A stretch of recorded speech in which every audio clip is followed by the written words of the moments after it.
Hugo López-Gatell, el subsecretario de Salud, pues nos ha venido acostumbrando a sus frases pues que son muy difíciles de comprender desde el punto de vista de la lógica. Es el hombre que ha dicho, por ejemplo, que el presidente de la República tiene una fuerza moral, no fuerza de contagio, que los padres de los niños con cáncer quieren dar un golpe de Estado, que quien tramita un amparo para vacunarse le quita la oportunidad a otra persona de vacunarse. Podríamos hacer una compilación y en esa compilación sin duda tendría que estar lo que dijo ayer en la Feria del Libro del Zócalo. Escuche usted. Recordarán el dilema falso inducido respecto al cubrebocas. No quisiera enfatizar esto una vez más, pero la idea del cubrebocas se convirtió en el instrumento con que las personas egoístas y los grupos sociales egoístas trataban de echarle la culpa a los demás. Que se ponga el cubrebocas porque si no me va a contaminar a mí y a mi familia y a mi pequeño universo.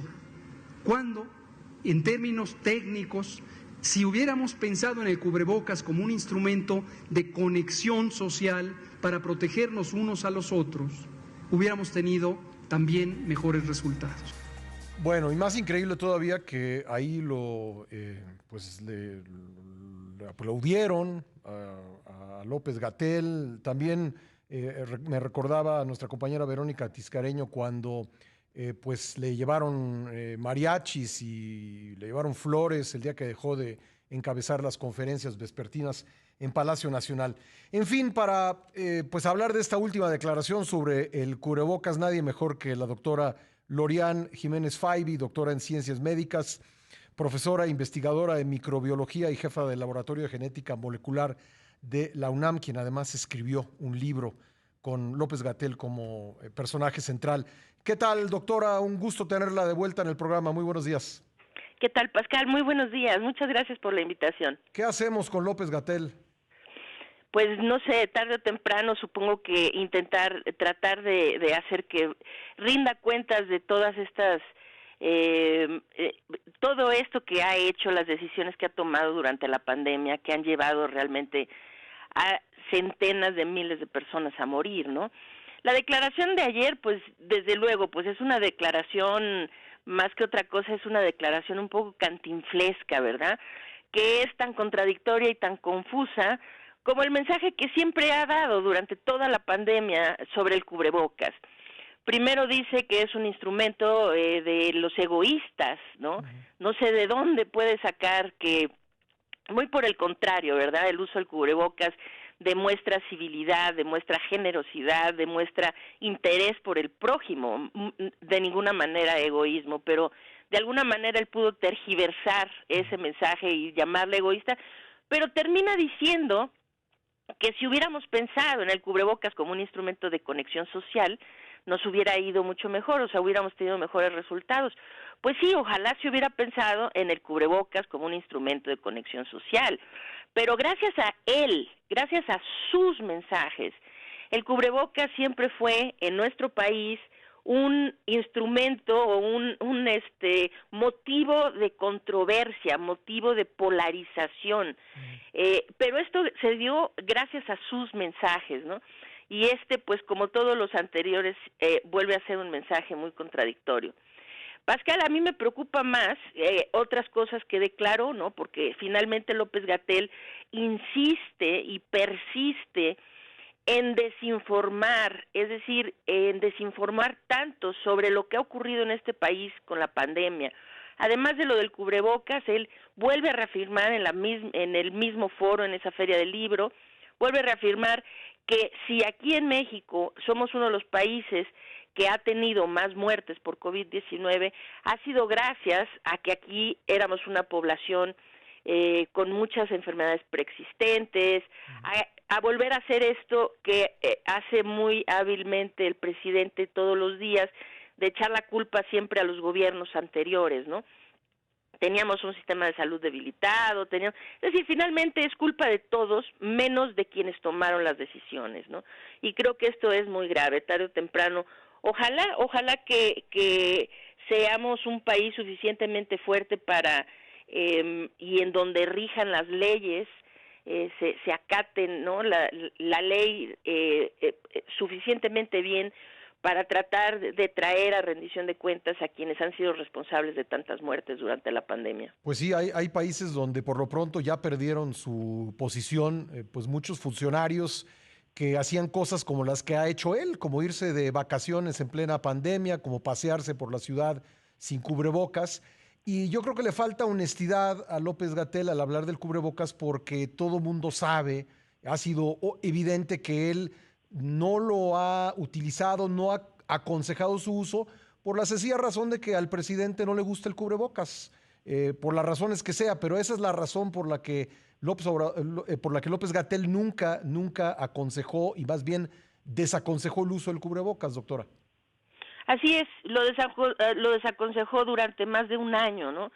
Y ahora nos quiere venir a hablar de cómo hubiera sido mejor conectarnos socialmente a través de su uso. Sí, es muy difícil, así como el cubrebocas, muchas otras cosas, ¿no? Ahora se están dando mensajes similares en términos de la vacunación de los menores de edad. El presidente, por alguna razón que desde luego no tiene nada que ver con la evidencia científica, prefiere que los menores de edad no sean vacunados, y López-Gatell hace lo mismo que hizo con el cubrebocas, ir en contra de la ciencia, en contra de la evidencia científica, en contra de su propia profesión como médico, ¿verdad? Y desaconseja la protección inmunológica de los menores de edad solamente por darle gusto al presidente, así como lo hizo con el uso del cubrebocas, desde luego. Pues sí, me llama la atención que el presidente ayer haya dicho que antes de dar cumplimiento a la orden judicial, pues va a esperar a ver qué dice la OMS sobre la vacunación de los niños, pero la OMS pues es la que ha recomendado muchas cosas, entre ellas el cubrebocas, que este gobierno no ha querido seguir. Entonces, la verdad no entiendo la lógica, doctora. No, es que no se entiende porque no hay lógica. No, primero tratan de utilizar a la Organización Mundial de la Salud como un escudo, hasta que la Organización Mundial de la Salud no diga tal o cual cosa, nosotros vamos a seguir sus indicaciones.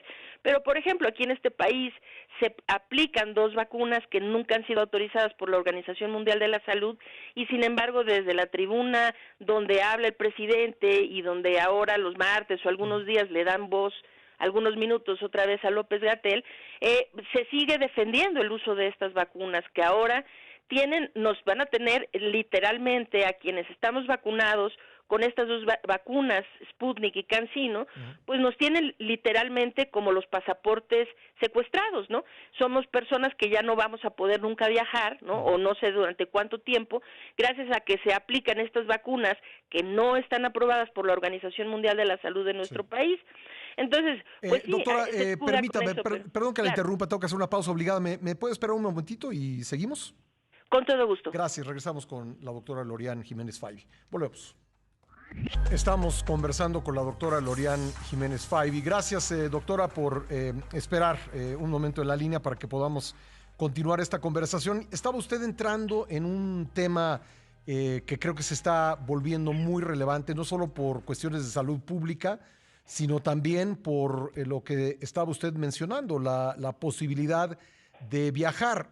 Anunció hace unos momentos el canciller Ebrard que la frontera terrestre se reabre el 8 de noviembre, la frontera con Estados Unidos, y que pues para poder cruzarla, pues va a haber que estar vacunado, mostrar la prueba de la vacunación y que sea una de las vacunas autorizadas por la Organización Mundial de la Salud, entre las cuales, ya lo decía usted, pues está entre las cuales no está la Sputnik V y la CanSino. Y yo quisiera agregar también, y ayer presentó en las páginas de Excelsior un buen reportaje al respecto nuestra compañera Claudia Solera, muchos mexicanos están teniendo problemas para descargar su código QR que muestra que fueron vacunados. ¿Qué hacer ante estas 2 circunstancias, doctora?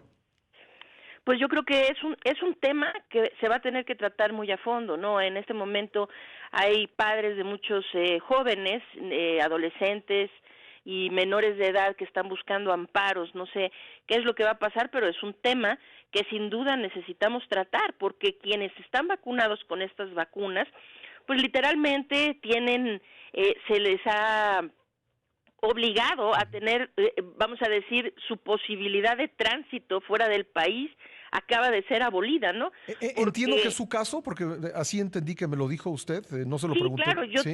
yo recibí por parte soy desde luego profesora de la UNAM, y por parte de la UNAM yo me registré para recibir la vacuna de CanSino. Recibí la vacuna de CanSino y esto, vamos a decir, yo no puedo viajar a Estados Unidos, no, esto me impide ir a Europa, y entonces pues esto también se vuelve un problema pues de libertades individuales, ¿no?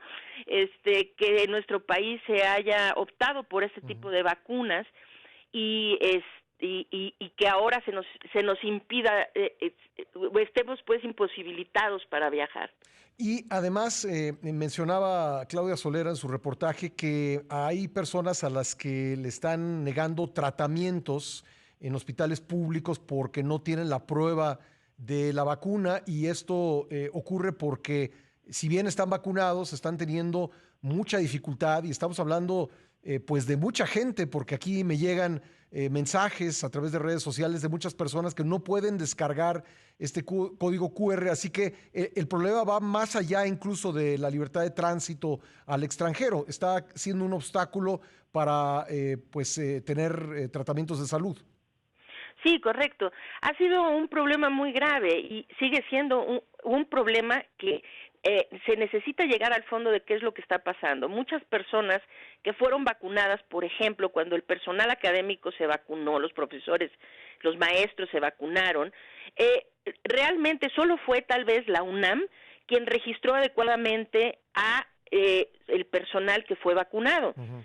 En mi caso, por ejemplo, conozco muchísimos profesores de otras instituciones que después de saber que la vacuna de CanSino pues no iba a ser autorizada por la Organización Mundial de la Salud y que es una vacuna que con dudosa eficacia, dado que los ensayos de fase 3 nunca han sido presentados, etcétera, buscaron ponerse otra vacuna y les fue posible hacerlo porque nunca estuvieron registrados, es decir, no aparecen en las bases de datos, de tal manera que pudieron hacer el registro. Yo con toda honestidad procuré hacer lo mismo, pero la UNAM sí fue diligente, supongo, en la forma como registró a sus profesores, y yo sí me encuentro registrada de haber recibido la vacuna de CanSino, de ahí que, pero es un problema muy serio porque muchos sí pudieron hacerlo, lo cual pues alegra, pero esto refleja un problema muy importante en el registro de vacunación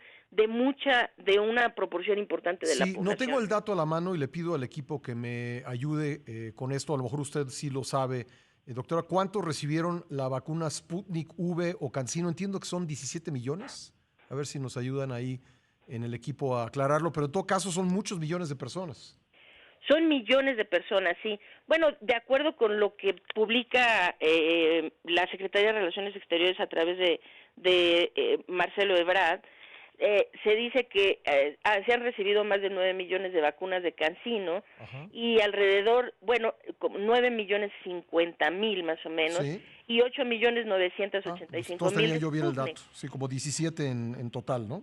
Como 17 en total. Aquí la situación es que CanSino es una sola dosis, de tal manera que si todas esas se han aplicado, pues son 9 millones de personas vacunadas con esa vacuna, sí. Y de Sputnik serían alrededor de 4.5 millones de personas vacunadas con Sputnik, pero pues sí, es un problema realmente muy serio, tanto la forma de llevar los datos de vacunación, los registros, la obtención de los certificados, y esta situación que pues va a perdurar, que es la falta de de reconocimiento de algunas de estas vacunas que se aplican en México en el extranjero.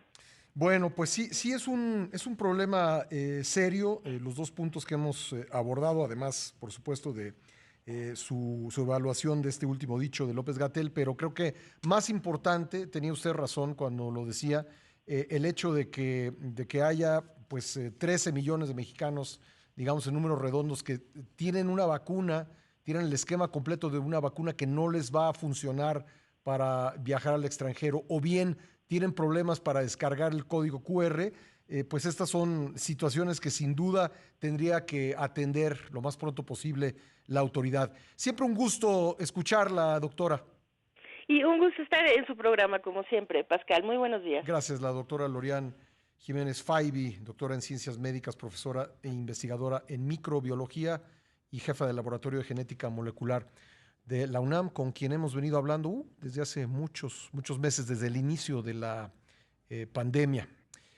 Son las 9:13 en el tiempo del centro. Vamos a una pausa y regresamos enseguida.